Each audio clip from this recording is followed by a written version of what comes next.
we go. Okay. So yeah, thank you. I was a hardcore science journalist. Just a little bit of background. I'm kind of obsessed with this question of how hard it is to do science right and how easy it is to get the wrong answer. And how the chord, there we go. Okay. And I started my career writing about physics, and then in the early 90s, some of my friends in the physics community said if you're interested in bad science, which I was, I should write about public health because there's so much of it there. And I meandered through public health for half dozen years until I finally got onto the question of what constitutes a healthy diet. And I started with this idea that, the question of whether dietary salt causes hypertension or not. And I won't get into that. All I want to say is that while I was doing that story, one of the worst scientists I'd ever interviewed took credit for getting Americans not just to eat less salt, but less fat and less eggs and less cholesterol.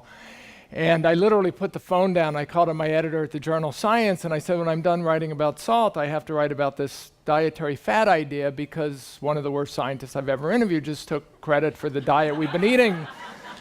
And I literally went into I said, I have no idea what the story is, but if this guy was involved in any substantive way, there's probably a good story there. And I ended up spending a year writing about this for Science, and then pitched a story to the New York Times Magazine that turned into this kind of infamous cover story called What If Fat Doesn't Make You Fat? It was a picture of a porterhouse steak, the pat of butter on the cover, and it was... as those kinds of controversial stories did, it got me a large book advance, and I spent the next 5 years of my life reading everything that was ever written of interest on obesity and chronic disease going back to the 19th century. And the end product was this book, Good Calories, Bad Calories, that it's about 500 pages long, plus 160 pages of notes and bibliography. And I kept telling my editor, if I don't make it comprehensive and complete, nobody's going to, the experts, the authorities aren't going to understand where they may have gone awry. And what had never crossed my mind was that the experts and authorities don't have time to read a 500-page book, the subtext of which is everything you know is wrong. So I wrote Why We Get Fat, which is based on this lecture. It's sort of airplane reading version of the book, and I knew I had succeeded when I got a call one day from an email one day from actually the head of Phoenix House, the rehabilitation centers, who said to me, I was on my way to vacation in Anguilla, and I read your book on the way, and I haven't eaten the same since I got back. And okay, so just the context, we have an obesity epidemic in the works. Obesity rates in the 1960s through 1980 were relatively stable, and then the epidemic is this increase here that dates somewhere between these two National Health and Nutrition Examination surveys. What's interesting is it goes along with the diabetes epidemic, and you can see that diabetes rates have actually tripled since 1980 when 5.6 million Americans were diagnosed. It's up around 17 million today. And so the subtext, I don't get into this, but you should keep it in mind. Obesity and diabetes are associated with a whole host of chronic diseases, basically what kills us. And the conventional wisdom, so we got type 2 diabetes, fatty liver disease, heart disease, hypertension, stroke, cancer, asthma, neurodegeneration, which Alzheimer's in effect. So as you get fat, as you get obese, it increases your risk of all these diseases. And the conventional wisdom is that first we get fat, and then something about the state of having too much fat on your body increases the risk of these diseases, maybe through inflammatory molecules or something like that. And the subtext of what I'm going to argue from my research is the causality should be whatever makes us fat is also the same thing that causes diabetes, it causes heart disease, it causes stroke. So if we could figure out what it is that makes us fat, we'll solve the other problems probably as well. So the obvious question is, why do we get fat, okay? And the obvious answer is, obesity occurs when a person consumes more calories from food than he or she burns. That's what the NIH tells us, CDC. Surgeon General says the same thing. It's a conventional wisdom, if we take in more energy than we expend, we get fat, and that's the cause of it. I'm just curious, how many of you believe this is true? Okay. That's good. That's good. I actually gave this lecture at Tufts University at the Department of Nutrition there, and they have been as responsible for any other department in the country of getting sort of the conventional wisdom accepted. And when I asked how many people believed it was true, nobody raised their hand, and I said, oh, well, then I don't have to give this lecture. And then they went, oh, no. Okay, so here's the conventional wisdom. We overeat. Okay, it's that simple. The technical terms, often in the medical literature, you'll see the term, they'll say that obesity is a disorder of energy balance. It's a combination of excess calorie intake and sedentary behavior. Here's the sort of popular view of it. Okay, and then you want to ask the question, okay, that's what makes us fat, but why do we have this obesity epidemic? One of the things we want to do in science is explain the observation. So we have this increase in obesity and diabetes that started around the 1970s, 1980s. And the way we explain that is we blame it on increased prosperity. This is a phrase coined by the NYU nutritionist Marion Nestle in the journal Science. And Marion said, the food and entertainment industries, quote, turn people with expendable income into consumers of aggressively marketed foods that are high in energy but low in nutritional value, and of cars, television sets, and computers that promote sedentary behavior. So gaining weight is good for business. Another way to phrase it is we live in a toxic environment. This is another phrase you hear often, or an obesogenic environment.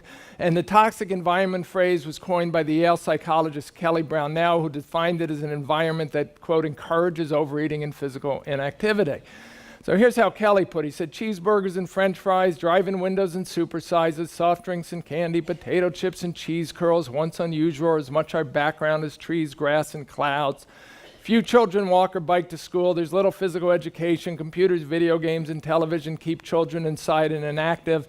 Parents are reluctant to let children roam free to play. So it's basically too much food available. It's too hard to say no to it. It's on every corner. Every time we turn around, there's a Coke machine or a candy machine or a restaurant or a convenience store. And we just don't have enough reason to be physically active. While I was doing my research, one obesity researcher said, if we all just rolled down the car windows on our cars still, instead of those electric car window openers, we'd all be a pound lighter.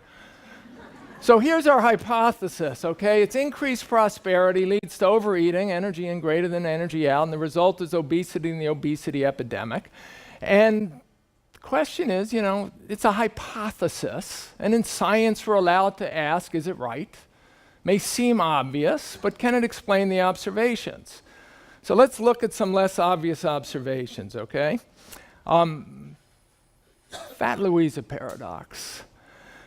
This young lady in the photo here, I don't know how young she was, a Pima Indian, Native American, the Pima, they live on a reservation south of Phoenix, Arizona.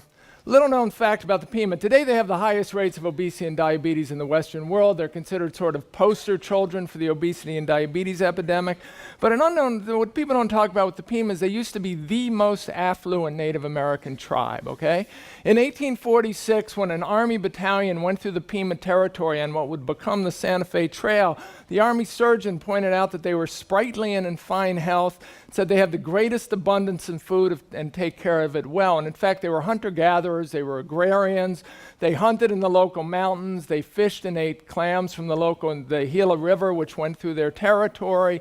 They raised corn, beans, wheat, melons, and figs on fields irrigated with Gila River water. They raised cattle and chickens. They had so much food, warehouses full of it, that after gold was discovered in California in 1849, and some 20 to 60,000 travelers, 49ers, went west on the Santa Fe Trail through the Pima territory, the U.S. government asked the Pima to feed these people, which they happily did. So what happens is the Anglo-Americans and Mexican-Americans start moving into the Pima territory in Arizona in the 1850s, 1860s. They divert the Gila River water to irrigate their own fields. They overhunt the local mountains. And by the 1870s, the Pima are starving. They go through 20 to 30 years of famine. And in 1902, a Harvard anthropologist named Frank Russell comes to live with them, describes the abject poverty of this tribe, describes how they're trying to scratch out a living as agriculturalists still, and also points out This is a quote from the seminal text Frank Russell wrote on the PIMA. He said, "Many old persons exhibit a degree of obesity that is in striking contrast with the tall and sinewy Indian conventionalized in popular thought." And it was Russell who took this photo of this woman he called Fat Louisa. And so the interesting thing about the PIMA is, our hypothesis said increased prosperity causes the obesity epidemic.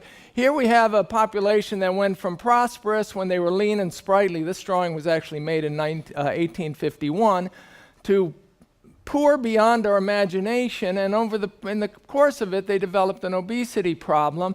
And the interesting thing is, they went through 20 to 30 years of famine, and you could think of 20 to 30 years of famine, 20 to 30 years of being on a low-calorie diet, or a calorie-restricted diet. They should have come out leaner, if our hypothesis is correct. So, if this was the only example, it could be the example that proves the rule, but there are other examples of obesity in other allegedly non-toxic environments.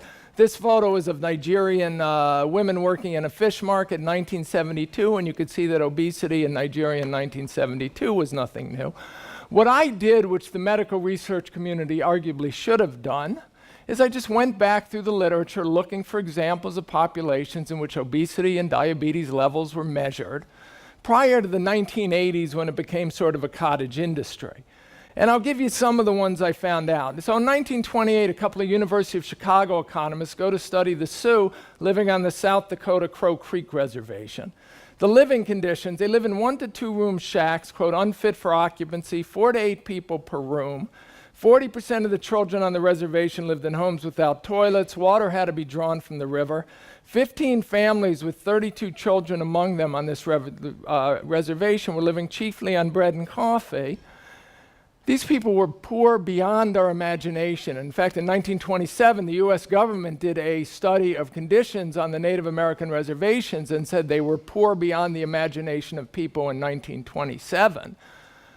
And yet they have obesity rates not that different from what we have in the US today. The women, 40% were obese, 25% of the men, 10% of the children, and it coexists with undernutrition or malnutrition, where 20% of the women and a quarter of the men and children are extremely thin. And in fact, there was a lot of evidence of vitamin deficiency, mineral deficiencies, stunted growth on the reservation. So you've got this coexistence of obesity with malnutrition or undernutrition in the same population that we're going to come back to because it's a crucial observation, okay? African Americans, Charleston, South Carolina, 18% of the men and 30% of the women are obese. Total family incomes of $9 to $53 a week. That's about $360 a week in today's money. Zulus in Durban, South Africa, 1960. 40% of the women are obese. The women in their 40s average 175 pounds. I think women in America today average 165 pounds. Trinidad in the early 60s, there's a malnutrition crisis in Trinidad. People are dying of vitamin deficiency diseases. The US government sends a team of nutritionists down to help out. And they come back and they report that a third of women over 25 are obese, and that obesity is a, quote, potentially serious medical problem in women. And the next year, an MIT nutritionist goes down to study the diet to try to figure out what's happening, and she comes back and reports that the per capita daily diet is less than 2,000 calories, it's 21% fat, and this were fewer calories than were recommended by the Food and Agriculture Organization at the time as necessary for a healthy diet. Bantu pensioners in South Africa, these are the poorest of a disenfranchised, poor black population in South Africa. 30% of the women are severely overweight, mean weight of women over 60, 165 pounds. Rarotonga in the South Pacific in 1971, 40% of the women are obese, 25% are grossly obese. Factory workers in Chile. Remember, the context of this is our belief that we are obese because we live in a toxic environment full of, labor-saving devices, computers, video games, cheese curls. Factory workers in Chile in 1974, okay, most are engaged in, quote, heavy labor, so they're not training for marathons, they're not fast walking 45 minutes a day, they don't belong to gyms and health clubs, but they're working on construction lines, and you can pretty much bet that they're more physically active than we are. 30% are obese, 10% suffer undernourishment, there's that combination again. 50% of the women over 54 are obese, okay? And here's the last study I'll get to. It happens to be close to this. This was a study done by William Mueller, a University of Texas Southwestern cardiologist who wanted to study heart disease in the Mexican-American population. 1981, Starr County is about 200 miles due south of here on the border of Mexico. 50% of the women in their 50s are obese, 40% of the men in their 40s. Living conditions, most inhabitants are employed in agricultural labor and or work in the oil fields in the country. So these are hard-working, poor people. There was one restaurant in Starr County, according to Mueller, in 1981, a Mexican restaurant. There is nothing toxic about this environment as we would describe it today. And yet they had obesity levels similar to what we have today. And the question is, something was toxic about their environment, but it wasn't computers and video games, it wasn't cheese curls, it wasn't McDonald's and Burger Kings. Why were these populations fat? It's the obvious question, okay? Here's how this question was answered in 1973. Before this idea that it's all about calories in, calories out, set in like ice on a pond, okay? This was Ralph Richards. He was a British diabetes specialist. In the early 1960s, he moves to Jamaica, opens a diabetes clinic in Kingston at the University of the West Indies. And he says, it's difficult to explain the high frequency of obesity seen in a relatively impecunious society such as exists in the West Indies when compared to the standard of living enjoyed in the more developed countries. So he's asking the same question I'm asking. These are poor people. They should be thin, right? The rich people should be fat. Malnutrition and subnutrition are common disorders in the first 2 years of life in these areas and account for almost 25% of all admissions to pediatric wards in Jamaica. Subnutrition continues in early childhood to the early teens. It means they're not getting enough food. You can tell the kids are stunted. Their heights are abnormally low. Obesity begins to manifest itself in the female population from the 25th of year life and reaches enormous proportions from 30 onwards. Okay. Now, same question asked 30 years later with the energy balance hypothesis, this paradigm, as scientists would say now, soaking into the culture. This is from Benjamin Caballero. He's head of the Laboratory of Human Engineering at, the Center for Human Nutrition at Johns Hopkins University, which is a pretty good school. He writes an article called A Nutrition Paradox, Underweight and Obesity in Developing Countries in the New England Journal of Medicine, which is a pretty good journal. He says, a few years ago, I was visiting a primary care clinic in the slums of Sao Paulo, Brazil. The waiting room was full of mothers with thin, stunted young children exhibiting the typical signs of chronic undernutrition. Their appearance sadly would surprise few who visit poor urban areas in the developing world. What might come as a surprise is that many of the mothers holding those undernourished infants were themselves overweight. The coexistence of underweight and overweight poses a challenge to public health programs since the aims of programs to reduce undernutrition, make more food available, are obviously in conflict with those for obesity prevention, which is make less food available.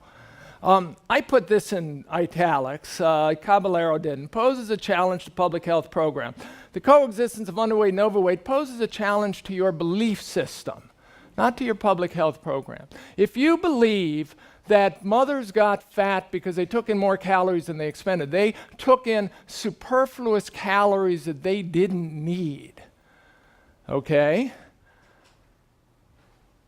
You believe that those mothers are eating calories that they didn't need that they could have given their children to keep their children alive because their children are starving.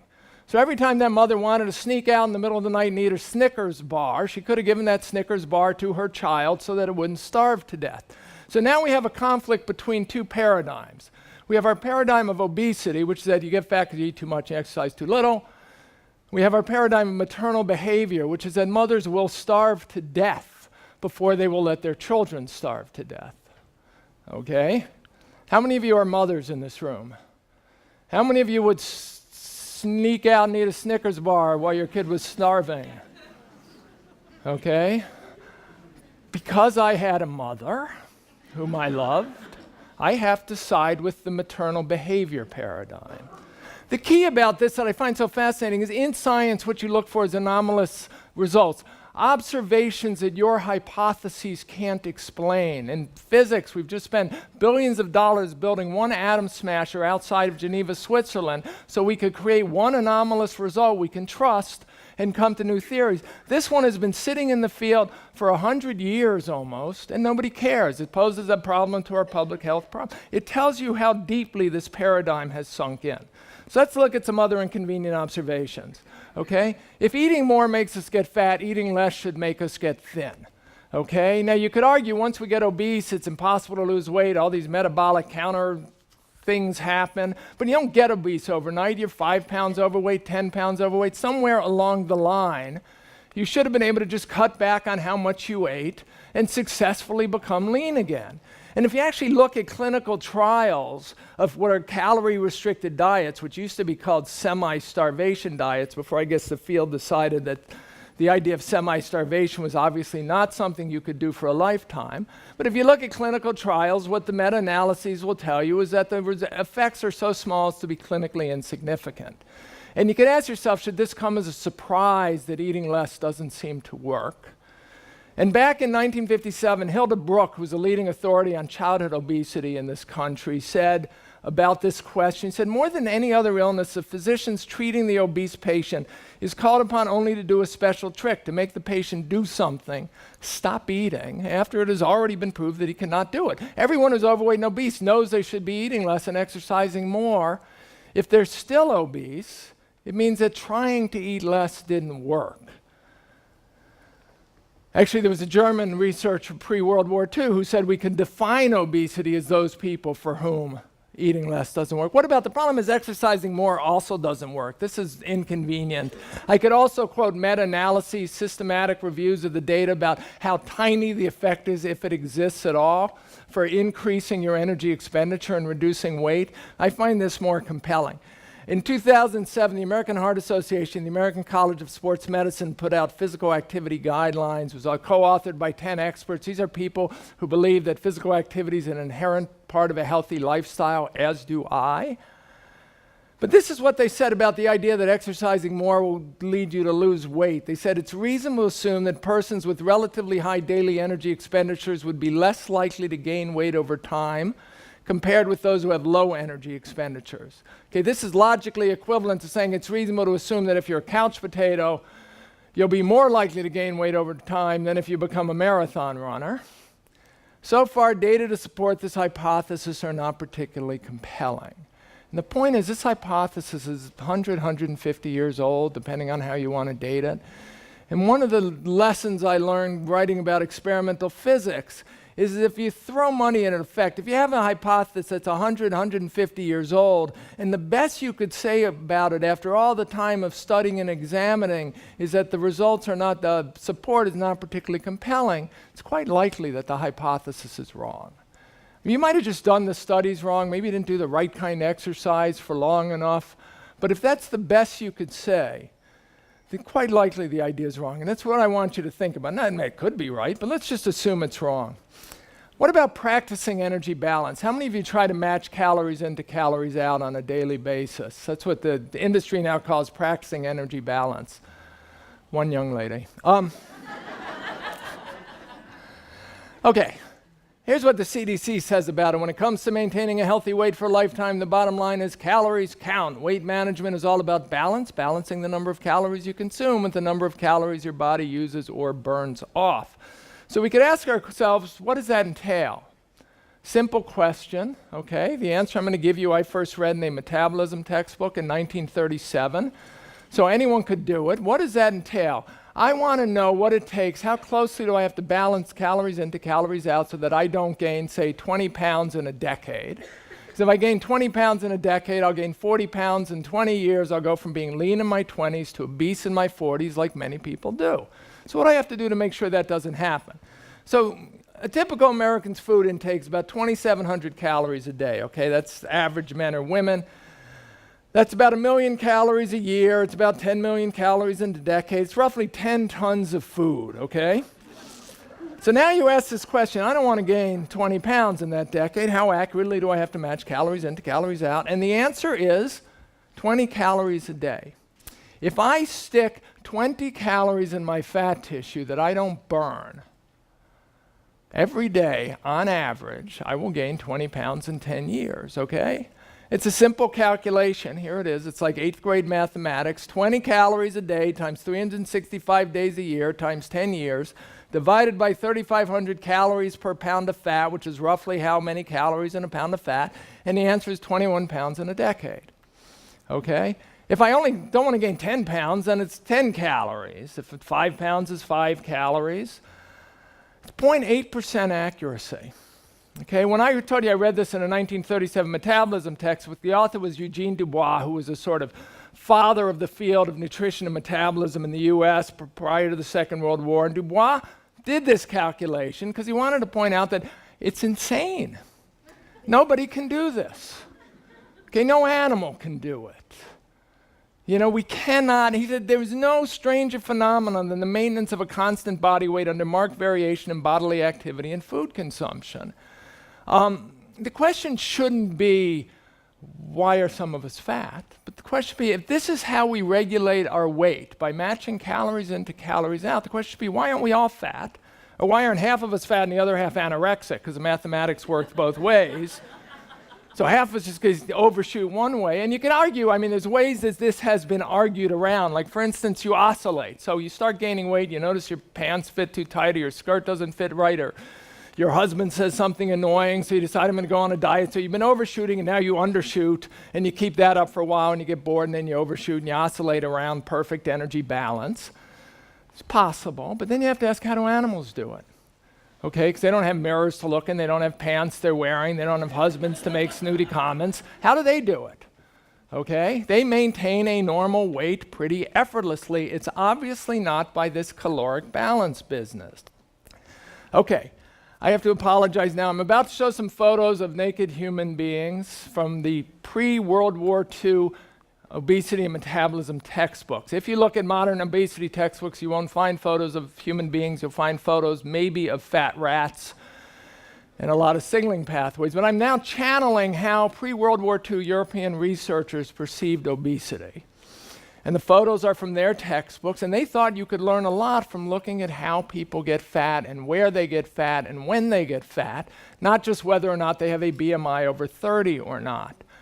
So this is a pair of identical twins. Here's a lean pair and here's an obese pair. And our calories hypothesis might tell us why these women are fatter than these. These took in more calories than they expended. These practiced perfect energy balance. But it says nothing about why they have the exact same body. Why did the fat go to the same place? We know that obesity is a huge genetic component. We know that identical twins it's not just their faces that look alike, it's their bodies that look alike.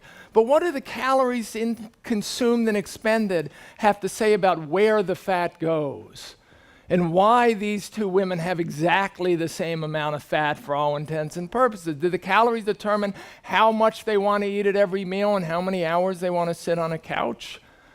Here's another way to look at it, animal husbandry. Here's a lean cow, breed of cow, a Jersey cow.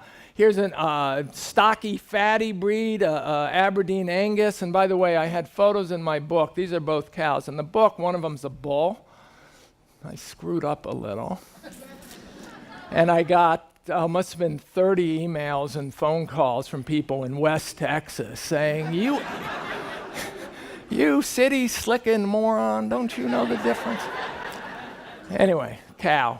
This is a dairy cow, this is a meat cow, there's the swollen udder. They also explain that this is an udder, not an udders. I got a lot of education in animal husbandry. You can see how lean this animal is. You can see the ribs here, and with the stocky Aberdeen Angus, you can see the fat accumulation, the fatty meat. And you just ask the question, what genes are controlling this? We know they're genes because they're different breeds of cattle. So do these genes control how much these animals eat and exercise? Like how many bites of grass this dairy cow will take compared to this meat cow, or how many calories per bite, or how much they want to, exercise, like that Far Side cartoon. Maybe the lights go off and the dairy cow goes for a run and the Aberdeen Angus decides to go sit in the barn and watch Top Chef. It's obviously not the case, okay? What you might postulate is that the genes determine not how much they eat and exercise, but how they utilize, how they partition the fuel they do take in. Okay, so this cow, we could think of it in a purely All ethics aside, PETA will hate me for saying this way, a machine that takes in fuel here and converts it to milk. And we don't want any inefficiency in this machine, so we don't want it to bulk up. We don't want any of the calories to go here. We just want it to go here because creating milk is a very energy expensive occupation. This animal, we want all the calories to go to the meat and to create fat and protein. So maybe that's what these genes determine, not how many calories they take in or expend, but how those calories are, how that fuel is partitioned, which is a technical lingo. Here's another example, sexual variations. Men fatten above the waist, women tend to fatten below the waist. If obesity is caused by taking in more energy than we expend, and no, this woman would not have been considered obese when this photo was taken, maybe today when Barbie came in. Anyway, let's say they both got fat because they took in more calories than they expend, but why did it go here on the woman and here on the man? And this man doubled his risk of heart disease by getting fat here. This woman did not by getting fat here. What do the calories have to do with it? What do they have to do with where the obesity, where the excess fat accumulation goes? Puberty is a good example. Boys and girls start off puberty with roughly the same amount of fat on their bodies. They go through puberty, the boys lose fat and gain muscle, and the girls gain fat in breasts and hips and buttocks. So when they get done with puberty, the girls have about 50% more fat than the boys do. Both of them had to take in more calories than they expended because they got bigger and heavier. But the boys lose fat and gain muscle, and the girls gain fat in very specific places. What are the calories? What does this energy balance thing have to do with it? Who cares that they took in more calories than they expended? We know why they grew, growth hormone, and we knew why these guys gain muscle and these guys gain fats. If sex hormones determine that. This energy balance thing has nothing to do with it. Okay, here's the last slide. Sort of. Lipodystrophies. This was, again, a case used by the pre-World War II Europeans to make the point I'm about to make. This is called progressive lipodystrophy, very rare disorder. There are about 250 cases on record by the 1950s. This case dates to the turn of the century, around 1910, 1920. In this case, the women lose, mostly in women, about 80% are women, they begin to lose fat up on their forehead. They lose all subcutaneous fat and it moves downward, which is why it's called progressive lipodystrophy. And then usually it stops right above the hips, and then you often see this lower body obesity, okay? So the way these Europeans put it is they said, are we going to blame the top half on undereating and the bottom half on overeating? And again, this is obviously absurd, and yet if this woman had 5 more pounds of fat on her upper body, her BMI was 32, 33 anyway, a half dozen more pounds, you wouldn't notice the obvious lipodystrophy, this emaciated look. She'd go into the doctor, and the doctor would say, eat less, exercise more. And you break it up like this, you see, well, this is absurd. If we can't blame lower body obesity on overeating, why can we blame full body obesity on it? So why do we believe this anyway? A little physics, okay? Every time I give this lecture, every time a critic says, okay, you don't believe in the laws of thermodynamics. One of my favorite moments in life, I was on the Larry King show, and Jillian Michaels came on, the trainer from The Biggest Loser. And she gave me a lecture on thermodynamics on national television. And I have a physics degree from Harvard. I was a bad student. I was a B- student, but that doesn't matter. I understand. And I literally, you could watch this clip on YouTube. I was speechless. Energy is conserved. You can't create it or can't vanish into nothing. It only changes form. So if a system gets bigger, if it gets more massive, the energy changes upward, then more energy has to go in than went out. Energy has to come into the system. That's what this law tells us. Change in fat mass is one way. It's equal to energy consumed minus energy expended. So this is why we think that obesity is caused by overeating, because we say to ourselves, look, if I increase intake, if I eat more, and I keep expenditure constant, then delta E has to go up, right? So I got to store more fat. I got to store energy somewhere. Therefore, eating too much causes obesity, and I could do the same thing. I could say if I decrease the energy I expend, I become lazy and a couch potato, and I don't decrease how much I eat.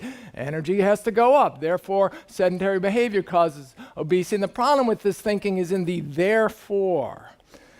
There is no arrow of causality here. Okay, this system, this law merely tells us that if a system gets more massive, it has to take in more energy than it expends.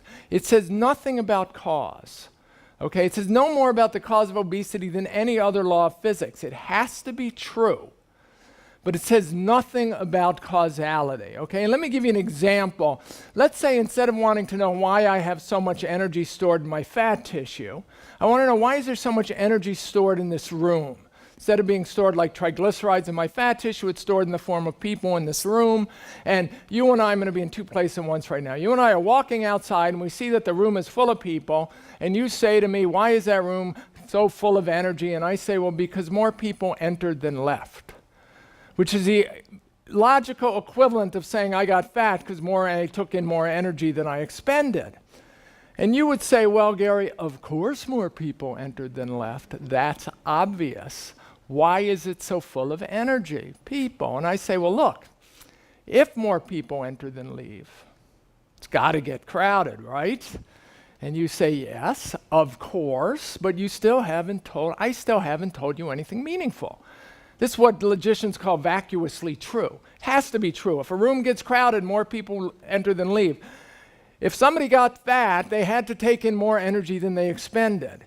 In both cases, you know nothing about causality. The answer to why is this room so full is, maybe there are free drinks in here. Maybe there's an Elks convention going on. Maybe there's a compelling speaker. Maybe the sprinkler system broke out there and it started to rain and everybody, there are conditions within the room and conditions outside the room and even the barrier. Maybe there's a big hefty doorman who's grabbing people and throwing them in.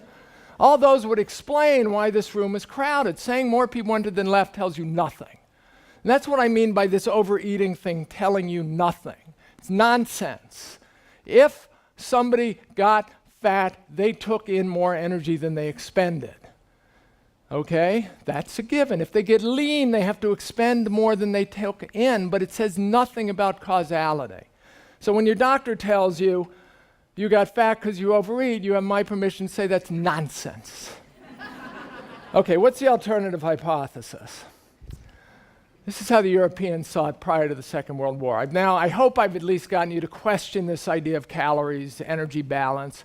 The Europeans started with the simplest possible statement of the problem, which is always a good idea in science. The statement of the problem that has no assumptions built into it. Obesity is a sort of excess fat accumulation. You could say like having too much fat is a disorder of having too much fat, which sounds meaningless, but if you ask that question, if you described it like that, the very first thing you might ask if you were a doctor or a researcher is, I wonder what regulates fat accumulation, instead of asking what makes people hungry and want to exercise.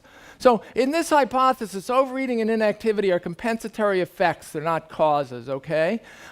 We know that if somebody gets fatter, they have to take in more energy than they expend, so they have to overeat or they have to eat too much and be sedentary. And what I'm suggesting is whatever it is that makes somebody fatter, the side effects, the compensatory effects are going to be increase in hunger and a decrease in physical activity. And the way a few researchers said it to me when I interviewed them who study obesity in animals, we don't get fat because we overeat. We overeat because our fat tissue is accumulating excess fat. So to demonstrate that this isn't some kind of rhetorical game I'm playing, let me just give you an example that the pre-World War II Europeans used without the photos of the particularly cute kid. 2006. 1 year old, he weighs 20 pounds, okay? 2009, he's 4 years old. 3 years later, he weighs 45 pounds. He's gained 25 pounds in 3 years. He's taken in more energy than he expended. He's grown, right? He's been in positive energy balance. You could say he overate, but he didn't grow because he was overeating. He was overeating because he was growing, right? We know what caused the growth. His brain was secreting growth hormone, which was stimulating insulin-like growth factor, which was causing his body to grow. Growth is the cause. Energy balance, positive energy balance is the effect. Okay? Particularly gruesome analogy, cancer. Okay? Here's a cancer cell. You can see it growing. This cell is in positive energy balance. It's growing. It's taking in more energy than it expends. We don't care. Of course it's taking in more energy than it expends. It's a growing cancer cell. We want to know what genes are broken, what oncogenes, what tumor suppressor genes, how the hormonal environment of this cell has driven to drive it to unfettered growth, because we know that if it's growing, it's going to be taking in more energy than it expends. In every example in nature, growth is always the cause. I have yet to come upon an example where someone could say, look, all we have to do is make food available and this algae grows 4,000 times. It's always trying to grow. Make the food available, the growth happens. History of lipophilia. Here's the theory. Here's what it was. It was a pre-World War II European theory. And the important thing to know, one of the things I learned doing the research is all significant medical research in the world was done in Europe. Virtually none of it was done in the US prior to the war. Actually, when I wrote about physics, a physicist used to say the best thing that ever happened to American science was Hitler, because he drove all these brilliant European physicists to the US and we embraced them. And in the mid to late 20th century, all the leading figures in physics were European emigres or their students. In medicine and public health and nutrition, we wanted nothing to do with these people. Some of them came to the US and they were just ignored. We didn't want to hire them. We didn't like them. A lot of the young medicine doctors and researchers had fought in the war. Jean Mayer, the leading nutritionist in the United States, was a French resistance fighter in the Second World War. And when I asked why to one of his living colleagues, I said, why didn't Jean Mayer ever cite any German literature? The guy said, well, Jean hated the Germans. He killed a lot of them. It's a German-Austrian hypothesis. The two leading proponents were Gustav von Bergmann, who was a German authority in internal medicine. In fact, one of the leading awards today in the German Society of Internal Medicine is the Gustav von Bergmann Award. And Julius Bauer, who was a University of Vienna endocrinologist and geneticist, fled to the US in 1938. Bauer is still famous, and if you know any Austrian geneticists, endocrinologists, ask them if they knew who Julius Bauer was, and they'll tell you, yeah, he was famous. He was a great scientist. So the theory was more or less fully accepted in Europe by 1940, okay? And again, it was a very bad year for Europe.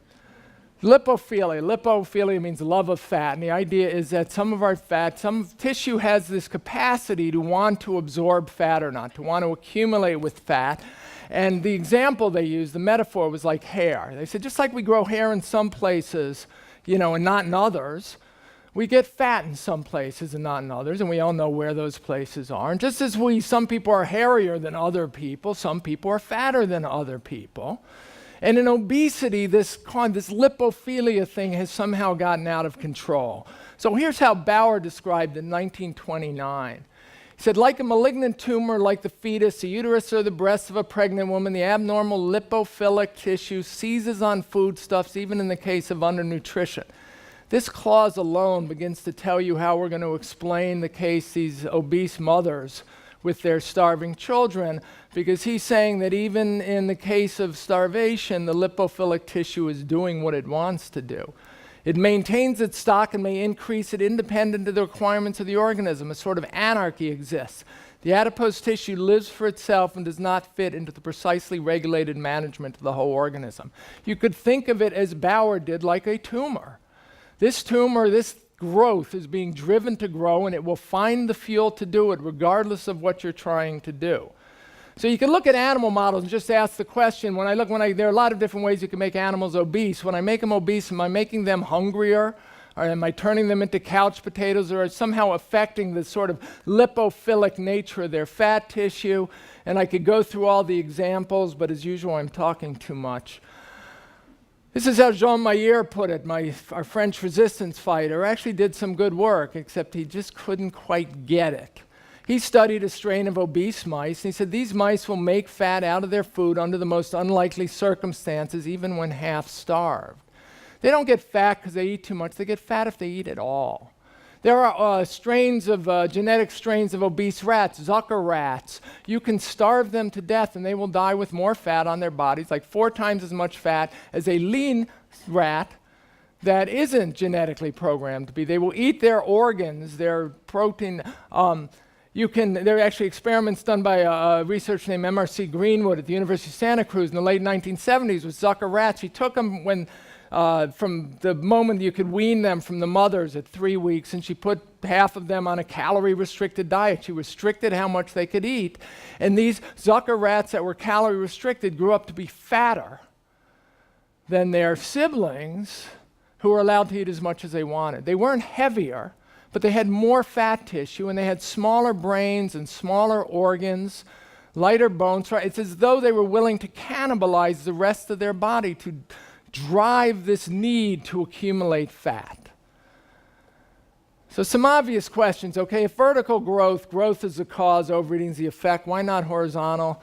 Now, animals, growth is the cause, but not man, so why not? And if obesity is sort of excess fat accumulation, what regulates fat accumulation? And the answer I'm going to give you now in 5 minutes. This is where the talk gets a little bit technical, but in 5 minutes you will learn more about fat. Actually, I'm going to take this back. Your doctors learned this in medical school. And the fascinating thing is they were taught it was not relevant to human obesity because they all knew that human obesity is caused by eating too much and exercising too little. So this is what you have to know about fat tissue. There are two forms that we care about, that fat is found in the blood, triglycerides and fatty acids, okay? So here's a fatty acid, and here's a triglyceride, which are 3 fatty acids bound together by a glycerol molecule, okay? So fatty acids are burned for fuel, and fat enters and exits the cell as these fatty acids. And inside the fat cell, fatty acids continually cycle into triglycerides and back. And if you want to know why we burn fatty acids for fuel and we store them as triglycerides, is because triglycerides are too big to get through the fat cell membrane. So here's a fat cell, here's the membrane. Here are fatty acids, and the fatty acids can pass through the membrane, and so they could pass in and out of the fat cell. They could pass in and out of muscle cells, so we could burn them for fuel. But then you put them together into triglycerides, and now they're too big to fit through the membrane. Now they're stuck here. And then there are hormones that break the triglycerides back down into fatty acids, so you have this triglyceride fatty acid cycle. The whole thing, imagine if you go shopping, if you've ever had this happen, you may not be as dumb as I am. You buy a piece of furniture. Like I bought an IKEA bed once for my children, and I put it together in the living room. And then, it doesn't fit through the door to the bedrooms. Then you have to take it apart, carry it through in its component pieces, and put it back together again. So I had to put it back together twice and take it apart once. That's what happens. The fatty acids pass through, so that's the form in which they pass back and forth. That's the form we burn them. Once they're triglycerides, they're fixed. They're stuck there. So you could think of fat accumulation. Here's where the energy balance thing matters. Anything that works to move fatty acids, if more fatty acids go into your fat cell than come out, you get fatter. That's simple, okay? So now the cause, anything that works to move fatty acids into the fat cell makes you fatter. Anything that moves to bind fatty acids into triglycerides works to make you fatter. Anything that breaks up triglycerides into fatty acids works to make you thinner, because the fatty acids can get out through the fat cell. So now what we want to know is what regulates that pretty simple process. And the answer is the hormone insulin. Okay, this was discovered, remember the Germans and Austrians, the German school vanishes with the Second World War. After the war, the obesity nutrition community reconstitutes itself with this idea that it's all about gluttony and sloth and eating in moderation. And meanwhile, physiologists and biochemists have been studying what regulates fat tissue. And in 1956, they figure out how to measure fatty acids in the bloodstream. And in 1960, Rosalind Yalow and Solomon Burson published the radioimmunoassay, which allows them to measure hormones for the first time accurately in the bloodstream. And by the early 1960s, it's clear that insulin is a principal regulator of fat metabolism. So you don't have to pay too much attention to this. This is from a 2010 textbook, and I just wanted to show that what was true then is still true now. And here's hormonal regulation, here's fat storage, and here's fat mobilization, and you look at what's involved, and it's insulin, insulin, insulin, insulin, insulin, and then these other hormones work a little bit to mobilize fat. Actually, every other hormone in the body kind of works to get fat out of your fat tissue, because the hormones are telling your body to do something. Flee, fight, reproduce, grow. And so they try to get fat out of your fat tissue so that you can do that.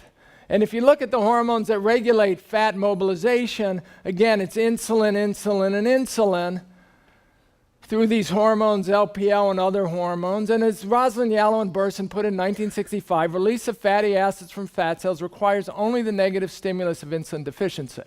If you want to get your fat out of your fat tissue and burn it, you have to lower your insulin levels, okay? The AHA, the American Medical Association, 1974, said fat is mobilized from fat tissue when insulin secretion diminishes. So the answer, the idea that we're getting at is insulin is actually a fattening hormone. It does a lot of things. It controls blood sugar. One of the things it does is put fat in your fat tissue. Here's a good example of it, a graphic photo. This is from, again, a 2002 textbook that you get online at the Library of Medicine. This is a photo of a young lady who was diagnosed with type 1 diabetes in 1941. She was 17 years. For the next 47 years, she injected herself with insulin in the same 2 spots on her thighs. And the text said the overall action of insulin in the adipocyte, that's a fat cell, is to stimulate fat storage and inhibit mobilization. The remarkable effects of locally injected insulin on the accumulation of fat into fat cells are graphically illustrated. Okay, in effect, the argument I'm making is for the past 40 years, we've been doing to ourselves what this young woman did to her thighs. So here's the bottom line of Adiposity 101, our lesson. When insulin is secreted or chronically elevated, fat accumulates in the fat tissue.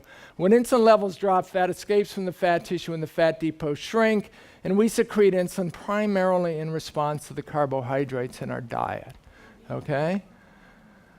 When I get to this point, when I lecture in medical schools, I love the look on the doctors' faces because they've been with me until now. They're thinking, this is really cool, I never thought of that. And then I get here and they go, this is that Atkins diet crap. This guy's a quack and he sucked me in. Carbohydrate is driving. George Kao was one of the leading diabetes specialists in the 1960s, science director of the Howard Hughes Medical Institute for 20 years. George did a lot of this research in the late 1950s. In 1965, he co-edited a 500-page American Physiological Society handbook on adipose tissue metabolism, and this is the way he phrased it. Carbohydrate is driving insulin, is driving fat. If you remove these 3 words here, you have the logical equivalent, carbohydrate is driving fat. Okay? Not all carbs. Just to talk about, maybe said, do you mean all, like green vegetables? There are 2 things that are particularly good at doing this because they're particularly good at increasing insulin secretion. High glycemic index carbohydrates, okay? Bread, cereal, rice, pasta. You notice this, by the way, is the base of the food guide pyramid. Okay, what we're supposed to eat for a healthy diet. These foods are the carbs are easily digestible. They stimulate more insulin secretion. These are all the carbs that in the 1960s, all the foods that my mother believed were fattening, and then boom, they become the base of the food guide pyramid. And then sugar is the worst, okay? Sugars, sucrose, high fructose corn syrup, they're effectively the same in the body. The idea is that sugars there's a lot of evidence that says that sugars are the fundamental cause of this condition called insulin resistance, metabolic syndrome. And once you're insulin resistant, then all the other carbs become bad. I'm running very late. Do you guys mind if I go 10 more minutes? Okay, thank you. Rhetorical question. Should this be surprising that carbohydrates seem to be, if you care about biology and basic endocrinology circa 1960, carbs are fattening, okay? The conventional wisdom from 1825 to 1965 was carbohydrates were inherently fattening.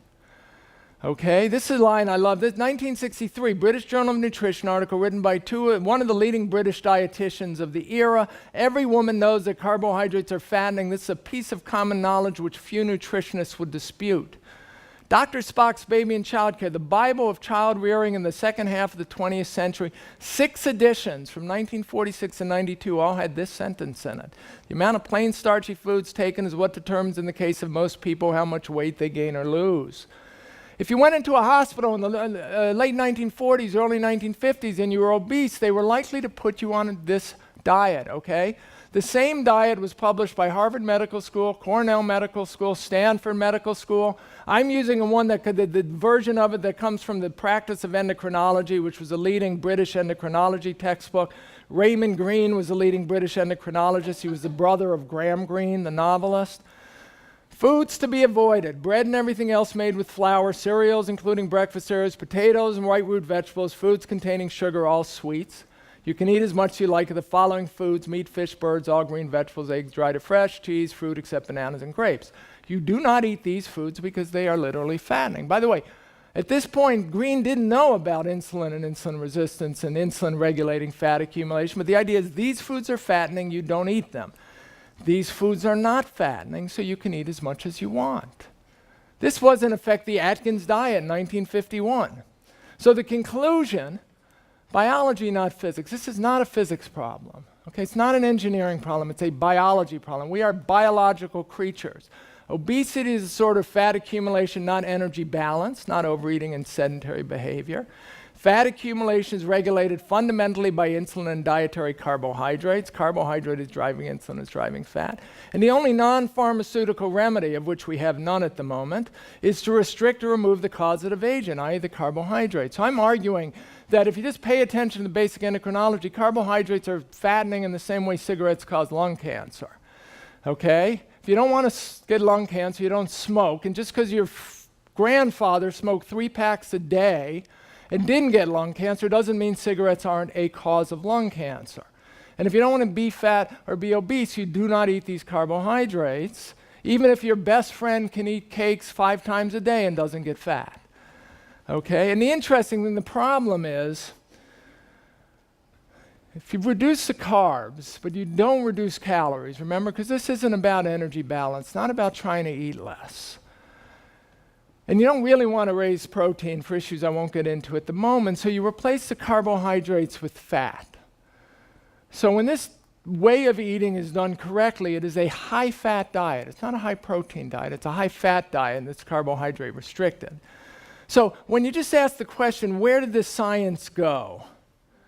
There are 2 places it went. One is this idea, calories in, calories out, okay? So if you go to a textbook today, Leninger's Principles of Biochemistry, it's a leading biochemistry textbook, and you go to look up adipocyte in the index. I asked, you can all do this. This is the latest edition. And you look at what makes fat tissue fat, you'll find this sentence: high blood glucose, which comes from eating a carb-rich meal, elicits the release of insulin, which speeds the uptake of glucose by tissues, favors the storage of fuels as glycogen. This is a storage form of carbohydrate, and triglycerols while inhibiting fatty acid mobilization. So carbs and insulin make you fat. If you ask what makes people fat, you go to the section on obesity. It says, to a first approximation, obesity is a result of taking in more calories.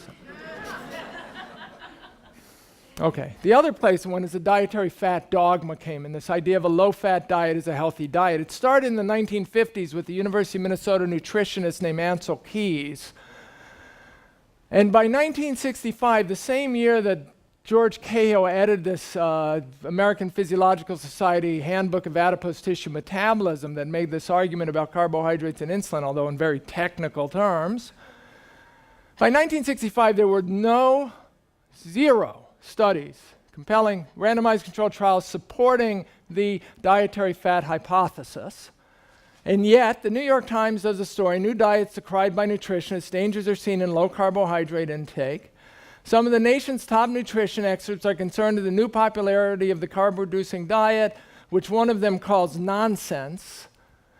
It's nonsense, right, because it violates the laws of thermodynamics, and because it also tells obese people they could eat as much as they want, when we know that the reason they got obese to begin with is because they eat as much as they want. And another, Jean Mayer, compares it to mass murder. Mass murder because you're telling people to eat high-fat diet, and we have a hypothesis that high-fat diets cause heart disease, and that hypothesis was never confirmed. Okay, where did this science go? The low-fat doctrine came in. We bought it. The studies never confirmed it, but you've got to wade through, document after document to find this out, and then we end up with the food guide pyramid. So the fattening carbohydrate became the heart-healthy carbohydrate as diet food. And while we always said don't eat too much sugar, sugar's kind of got a free pass because they were fat-free. So you could do things like take yogurt, which Michael Pollan would call a food. It's one of the few things I agree with. And you can remove a little bit of the fat and add sugar and fruit-like substances and sell it as low-fat yogurt, and you've now removed about 10 calories. You've added as much sugar as in a can of Coca-Cola, and it's a diet food and a heart healthy food. By the early 1980s, Jane Brody of the New York Times, the single leading, most influential health reporter in the country, was telling us we need to eat more carbohydrates and advocating starches and bread as diet foods. Not only is eating pasta at the height of fashion, she wrote, it can help you lose weight. So last slide, and then I'll go to questions. Why were these populations fat? We asked that question. Here's what Ralph Richards said in 1973, back when obesity was still known as a disorder, a malnutrition problem, not an overnutrition or an overeating. He said, most third world countries have a high carbohydrate intake as their economic dependence is predominantly agricultural with a heavy dependence on non-dairy produces. It is conceivable that the ready availability of starch in preference to animal protein, contributing as a must to the main caloric requirements of these populations, leads to increased lipogenesis, that's fat creation, and the development of obesity. And I would say the same thing has happened in the United States. The same problem. We all grew up believing that we should eat low-fat, high-starch meals because this would be the way to prevent heart disease. We got fatter and fatter, and our doctors said, well, you're obviously not listening to our advice here, take this statin. Thank you very much.